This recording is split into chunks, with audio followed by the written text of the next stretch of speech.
Binlerce metre yükseklikten bir uçaktan aşağı düştüğünüzü hayal edin.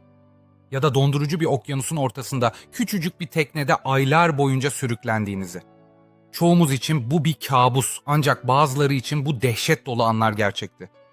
Bugün tıbbın ve mantığın bittiği yerde başlayan insan azminin doğaya karşı kazandığı en inanılmaz 5 hayatta kalma hikayesini inceliyoruz. Şipşak bilgi serimizin bu bölümünde mucizelerin gerçek olduğuna şahitlik edeceksiniz. 1971 yılının Noel arifesiydi.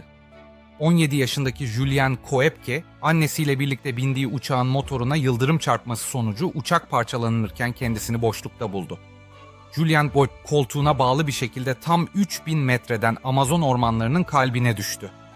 Uyandığında yalnızdı. Köprücük kemiği kırıktı ve etrafı balta girmemiş ormanlarla çevriliydi. Tam 11 gün boyunca yaralarıyla ve vahşi hayvanlarla mücadele ederek bir nehir kıyısını takip etti. Sonunda bir kulübe bulduğunda tıp dünyası onun nasıl hayatta kaldığını hala açıklayamıyordu.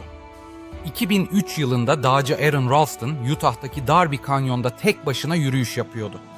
Hiç beklenmedik bir anda dev bir kaya yerinden oynadı ve Aaron'un sağ kolunu kanyon duvarına sıkıştırdı. 5 gün boyunca orada asılı kaldı.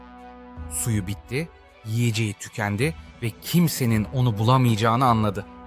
Ya orada ölecekti ya da imkansız olanı yapacaktı.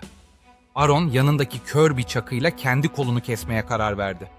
Bu dehşet verici kararın ardından tek koluyla kanyondan tırmanarak kurtuldu. Onun bu hikayesi insanın hayatta kalma içgüdüsünün ne kadar ileri gidebileceğinin en büyük kanıtıdır. 2012 yılında balıkçı Jose Salvador Alvarenga Meksika kıyılarından denize açıldı. Ancak büyük bir fırtına onun küçük teknesini Pasifik Okyanusu'nun derinliklerine sürükledi. Jose tam 438 gün boyunca okyanusta tek başına kaldı. Hayatta kalmak için kuşları yakaladı, balık yedi ve yağmur suyu içti.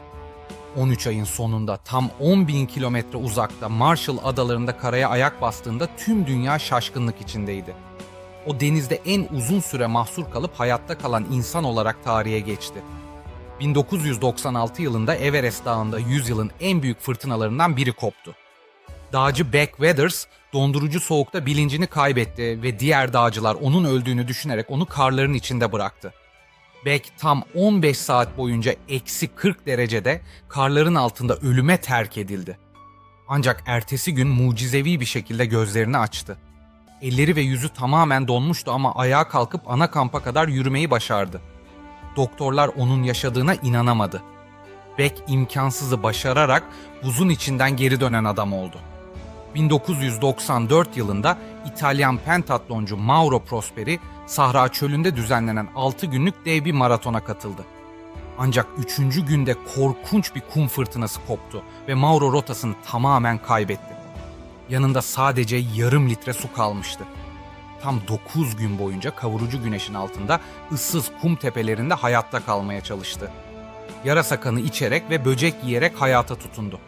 Kaybolduğunda bulunduğu yerden tam 300 kilometre uzakta bir göçebe aile tarafından bulunduğunda vücut ağırlığının 15 kilosunu kaybetmişti ama yaşıyordu.